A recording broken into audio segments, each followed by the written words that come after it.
I used to believe that love could heal everything, just as I believed that family should protect you. Realizing I was wrong shouldn't have been so tragic. My sister tried to kill me, and my parents helped her cover it up. They thought they buried me that day. But all they did was awaken the part of me that doesn't forgive and never forget. The morning it all began was deceptively perfect. The kind of morning where the sky looks painted, the air smells clean, and the sun hits the window just right, as if the world itself is pretending to be kind. I remember staring out the window of our apartment, coffee in hand, watching the light flicker on the glass buildings, thinking, maybe things were finally getting better. I had no idea that by the end of that week, everything I believed about love, family, and forgiveness would burn to ash, and from those ashes, I would rise into something I never thought I could become, someone capable of revenge. When my mother called and said, "Sweetheart, we're planning a family picnic this weekend. Everyone will be there." Her voice trembled slightly, though she tried to sound cheerful. It had been months since we'd seen each other. I hesitated, but she added, "It'll be good for you and Kirill to get some fresh air. You've both been working so hard." There was something strange about her tone, too gentle, too careful. But I told myself I was overanalyzing. I always did that. I wanted to believe that maybe this was a chance to reconnect, to fix what had quietly been falling apart for years. That morning, Kirill handed me my coffee like he always did, his sleepy smile the same one that made me fall in love with him. "Don't look so nervous," he said softly. "It's just your family." I looked up at him, my fingers tightening around the mug. "You don't know my family," I murmured. "Nothing with them is ever just anything. You see, my sister Anya and I were never close. As kids, I was the achiever, straight A's, scholarships, stability. She was the opposite, emotional, impulsive, always chasing some new dream. I built my life on discipline. She built hers on excuses. And my parents, oh, they fed the imbalance. They made me the example and her the victim. When she failed, I was expected to fix it. When she broke something, I was the glue. I became her safety net, even when she cut every rope that could have held her up. Over the years, Anya's jealousy grew quieter but sharper. She'd smile, hug me, and whisper things that sounded like compliments but cut like knives. "You're always so lucky," she'd say. Or, "Mom and Dad just adore you, don't they?" She'd laugh after, like it was a joke, but there was never any humor in her eyes. I should have seen it. I should have known what that envy could turn into. The week before the picnic, my mom called again. "Your sister lost her job," she said, trying to sound casual. "She's heartbroken, poor thing. There's this course she wants to take, social media management, something modern. She just needs a little help." I didn't even let her finish. "I'll send the money," I said automatically. I'd said it so many times before, it had become muscle memory. Kirill overheard. "Venya," he said quietly. "How many times are you going to save people who wouldn't cross the street for you?" I didn't answer. How could I explain that guilt runs deeper than logic? That I owed them something invisible, something that bound me? I sent the money anyway. That night, Kirill slept facing the wall. That was the first crack in our peace. Saturday arrived, golden sunlight, perfect weather, the illusion of happiness. I told myself I was being ridiculous, that everything would be fine. But the second we reached my parents' house, that feeling returned, that quiet, crawling dread. My mom smiled too wide. My dad looked exhausted. And Anya, she was glowing, but it wasn't warmth. It was something feverish, like the shine of a blade. "I found this amazing spot for us," she said, holding up a map. "It's called the Widow's Cliff. Can you believe that name? The view is unbelievable." "The Widow's Cliff?" I asked, half joking, half nervous. "That doesn't sound safe." "Oh, don't be dramatic," she said with a grin. "You'll love it. Trust me." Those words, "you'll love it, trust me," would replay in my mind 1,000 times later.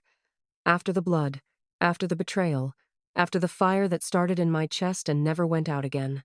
The hike was beautiful. Birds, trees, sunlight breaking through the canopy. My mother tried to make conversation, but her voice was distant, almost rehearsed. My father kept glancing at Anya, as if checking for silent approval. Kirill squeezed my hand. "Something's wrong," he whispered. I nodded. I could feel it, too. We stopped by a small waterfall. Anya unpacked the sandwiches. "I made your favorite," she said, smiling as she handed me one. "Turkey and cheese, right?" I stared at it for a second, then laughed softly. "You remembered?" "Of course I did," she said. "I remember everything about you." Her tone sent a chill down my spine. My mom didn't eat. My dad kept checking his watch. The silence grew heavier. Then Anya stood abruptly. "Come on." The view's waiting. The path narrowed as we climbed. The higher we went, the quieter everything became. Even the wind seemed to hold its breath. When we reached the top, my heart skipped. The cliff opened before us, a breathtaking drop overlooking a winding river that glittered in the afternoon light. "Wow," Kirill said softly. "This is amazing." I nodded, but my stomach was in knots. The drop was too steep. No railings, no warning signs. Anya walked to the edge, spreading her arms like she was greeting the sky. "Isn't it perfect?" she said. "So peaceful, so final." I frowned. "Final?" I asked. She turned to me, her smile hollow.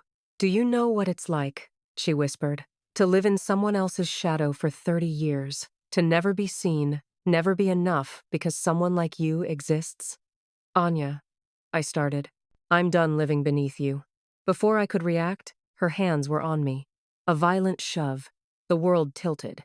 I heard Kirill shout my name, felt his grip on my wrist, and then we were both falling.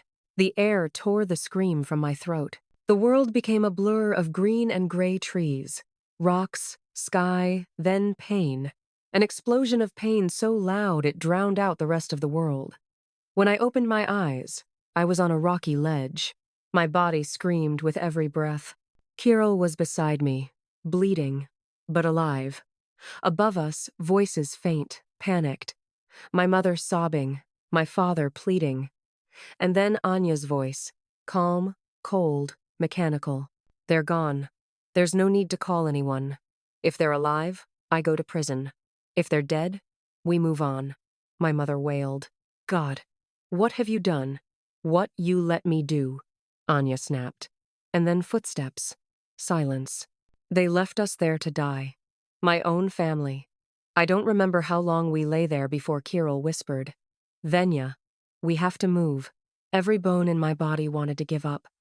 But something deeper, darker burned inside me. It wasn't fear anymore. It was rage. Pure, steady, focused rage. We crawled through mud and roots until we found a slope, slid down, and stumbled toward the sound of sirens. When we finally emerged from the woods, the police were already there, and so were they. "My family," Anya was telling the officers. "My sister and her husband went ahead and didn't come back. We're terrified something happened to them." Her voice broke perfectly on cue. But when she saw me walking out of those trees, covered in blood and dirt, her mask cracked. The investigation that followed tore everything open. My parents had hidden Anya's mental illness for decades. She'd been diagnosed with schizoaffective disorder years ago. She'd stopped taking her medication months before the attack. They knew. They said nothing. "We didn't want people to judge her," my mother cried. "We thought we could protect her. Protect her. Not me. Never me." Anya was found unfit to stand trial. My parents were convicted of negligence but spared prison. The law called it justice. I called it cowardice. Because justice without consequence isn't justice at all. Months passed. Kirill healed physically, but I didn't. My nights were filled with that moment, her hands on me. The fall. The feeling of being weightless before death. But what haunted me more was their silence. The way they chose her over me. The way they left me there. That silence was worse than any wound. I started to change. Slowly, quietly. I learned to smile again, to work again, to speak again. But underneath, something else grew. Something alive, cold, focused. The kind of fire that doesn't consume it, refines. the kind that turns pain into precision. I stopped being the good daughter, the forgiving one. I became something else. One night, months after the trial, I visited the psychiatric facility where Anya was being held. I told the staff I was a distant cousin. They believed me. When I walked into her room, she froze. Her hair was shorter, her eyes hollow. "You're not real," she whispered. "You're dead." I smiled. "No," I said softly. "You are." From that night on, I visited her every week. Sometimes I brought flowers. Sometimes I just sat in silence, watching her unravel. She'd scream, cry, beg me to leave, but I stayed. "Do you know what it's like?" I said one evening. "To feel your own sister's hands pushing you into the abyss. To hear your parents' voices fading as they walk away." She sobbed. "I'm sorry," she choked. "I didn't mean—" I leaned closer. "Yes, you did. And now you get to live with it." Then came my parents. They thought they could go back to normal small dinners, quiet routines, pretending the past didn't exist. I made sure they couldn't. Anonymous letters to their neighbors, copies of the psychiatric reports sent to their friends, rumors in the community. Slowly, the perfect image they'd built began to crumble. My father lost his job. My mother stopped leaving the house. Their world turned into the same prison they'd left me in. People say revenge is poison, that it destroys you from the inside. Maybe that's true, but I was already poisoned. The difference is I learned to live with the taste. Revenge didn't destroy me. It purified me. It made me see clearly for the first time in my life. Love without truth is just a lie dressed up as mercy. And mercy, I learned, is overrated. Sometimes, when I walk past the cliffs again, I stand near the edge and look down. The wind howls, the river glimmers, and I think about that moment, about how they thought they'd ended me. They didn't. They created me. The woman who fell died that day, but the one who got up afterward, she became something unbreakable. So if you ask me whether I regret what I did, the letters, the visits, the ruin I left behind, my answer is simple: no. Because some fires aren't meant to be put out. Some are meant to burn away the rot.